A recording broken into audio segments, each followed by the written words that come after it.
Hello everybody and welcome to this tutorial. Today we're going to be talking about BaD Diplomacy on Tabletop Simulator specifically and how to play it.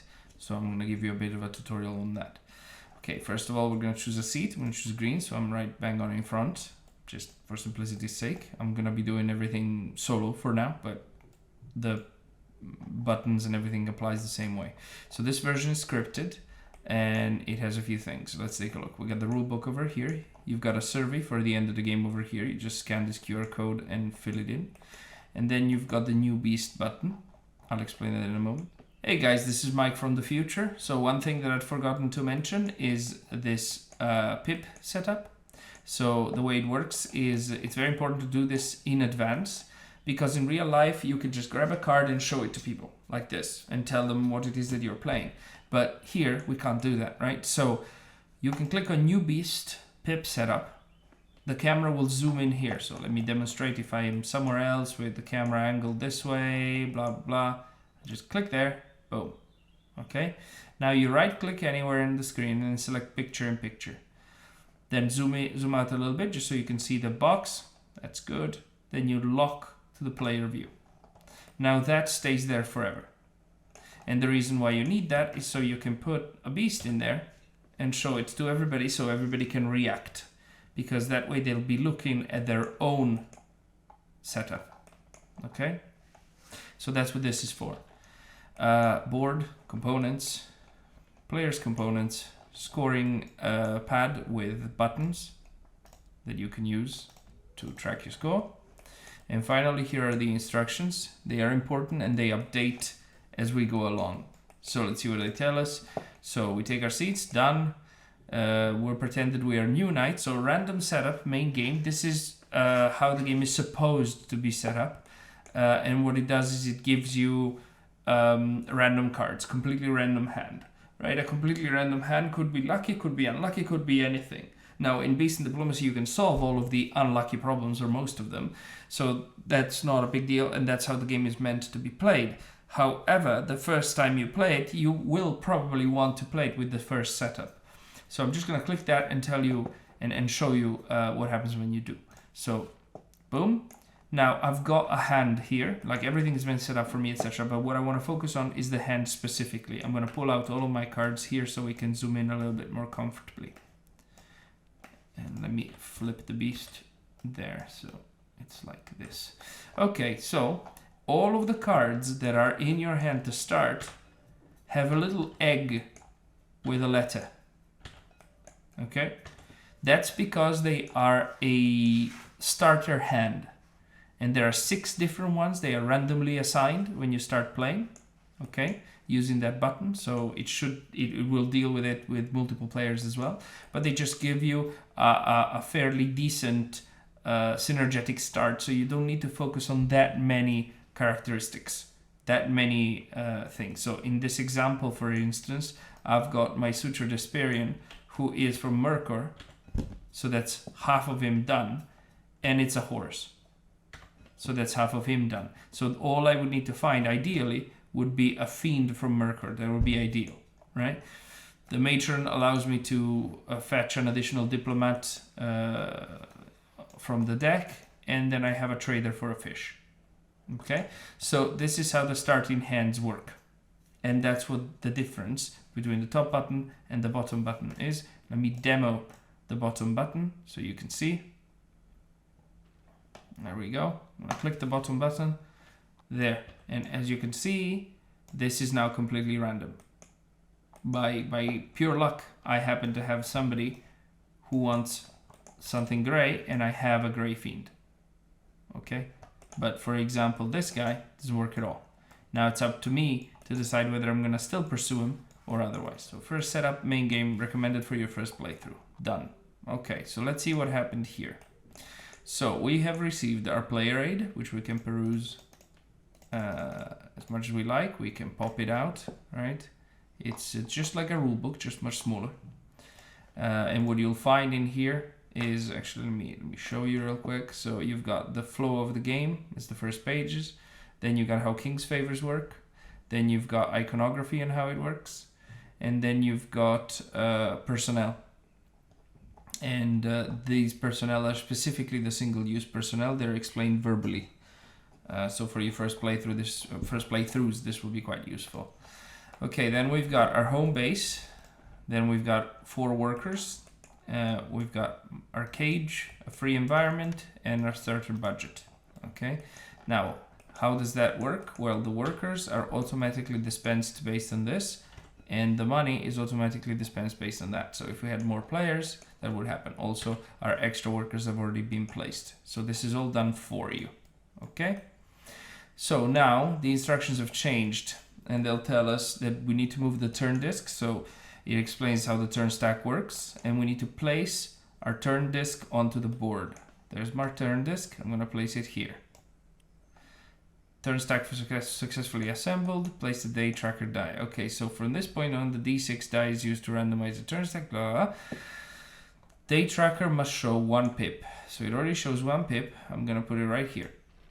Okay, so all the workers have been reset again, just in case. Now it tells us about the time of day tracker. So it's a black cube token.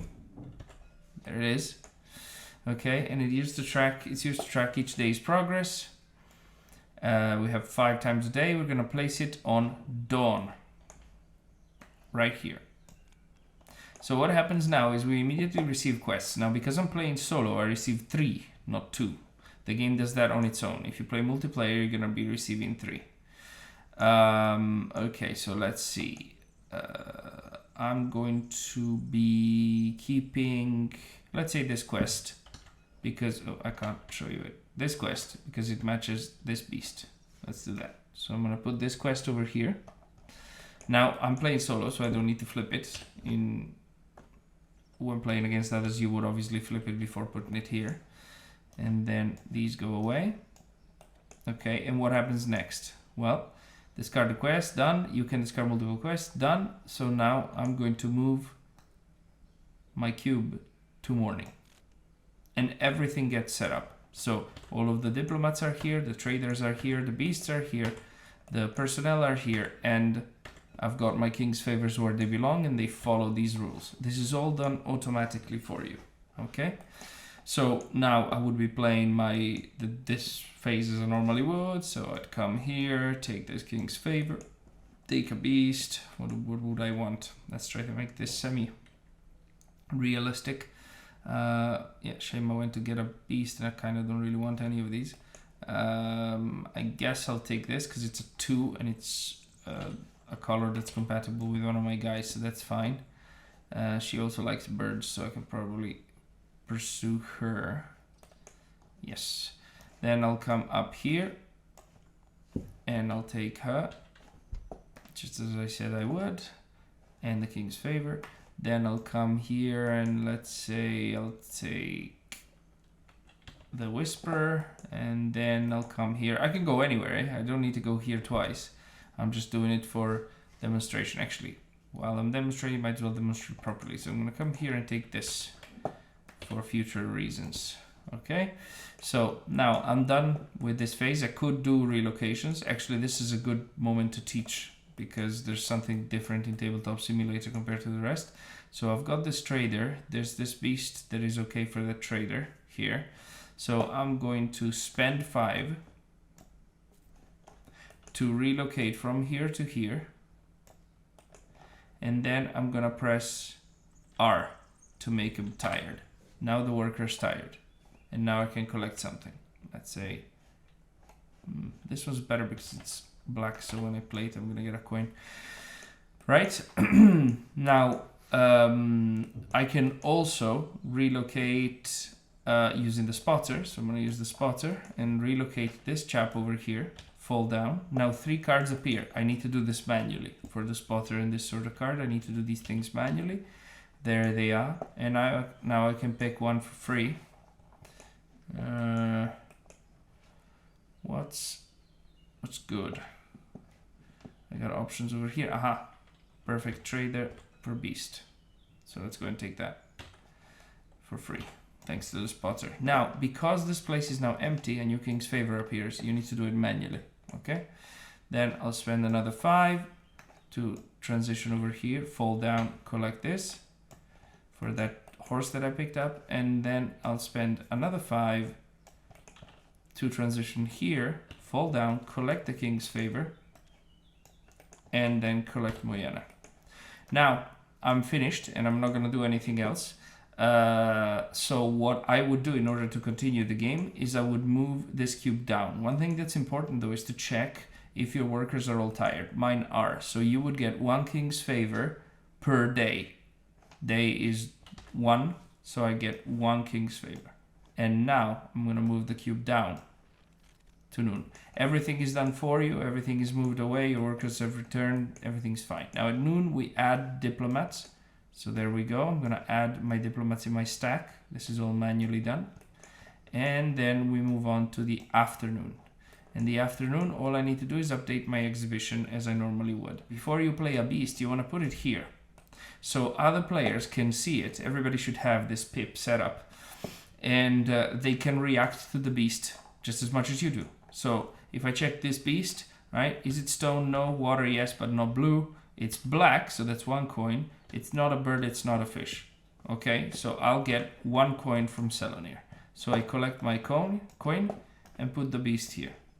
Now I get to sell the beast, so I can also use the new beast box to show other people the beast I'm selling. So in this case, Javelin, yes. Sunlight, yes. Yellow, no. So I get a 5.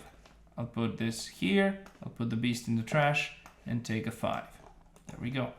Now, time to do the next one, which is my horse. Okay, so I'll be playing this horse in this murky swamp. So let's see who reacts to the horse. Actually, nobody, so that's kind of a silly thing. So I'm not even going to play it, I'm just going to sell it. That's better. Should have thought about this earlier, shouldn't I? Because otherwise I could give money to other players for no reason. So let's see. Wind, yes. Javelin, yes. Sunlight, yes. So that's perfect.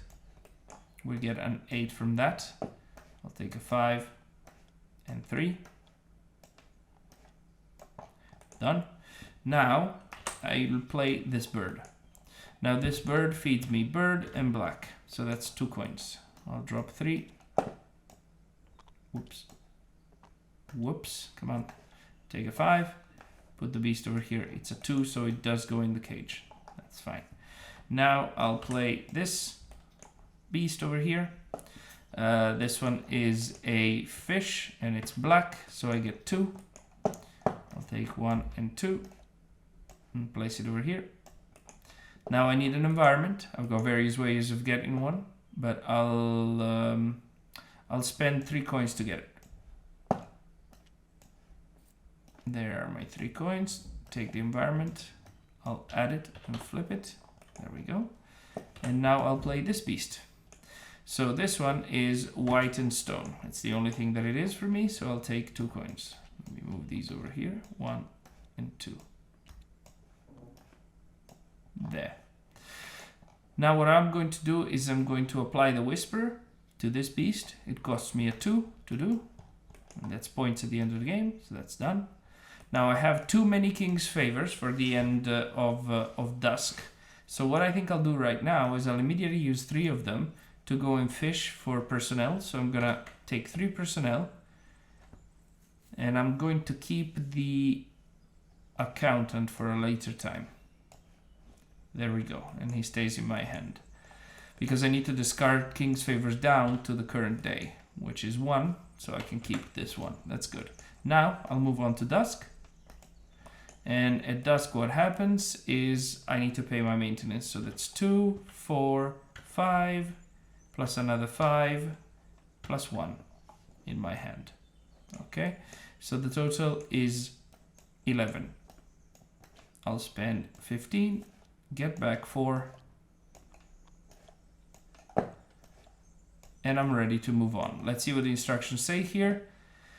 Refer to the rulebook for more actions, blah, blah, blah. When finished, move the die d6 to the next slot. Okay, so this one should show 2 pips now. Okay, there we go. Now the worker amount has been updated. We have received a 5th worker. Okay, and now we get to move this cube over there. Let's see, so time to start a new day, update the turn stack. That's fine, we're playing solo, so there's no need to do that, but you would basically need to swap these as much as necessary. and place the time of day tracker onto the board at dawn. There we go. We received 3 new quests and the game continues. Domination. I'll probably take domination. So I'll keep domination and drop these 2.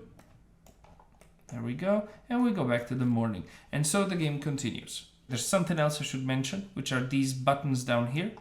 So whenever you're in the morning, these buttons appear. And the way they work is they simply allow you to more quickly deal with this stuff. So let's say, for example, I know that down here we have a minister. There it is. So if I were to play this card here, okay, I would be able to relocate a worker from somewhere to here for free, okay? And then what would happen is these would all get trashed and new ones would appear. So you can click on trash diplomats, add 6 diplomats. That's a quick way of doing it, okay? So that's quite helpful. Trash beasts, add beasts. Okay, so yeah, this is what these buttons are for. You only use them in these occasions. That's it. That's the tutorial of how to play the game.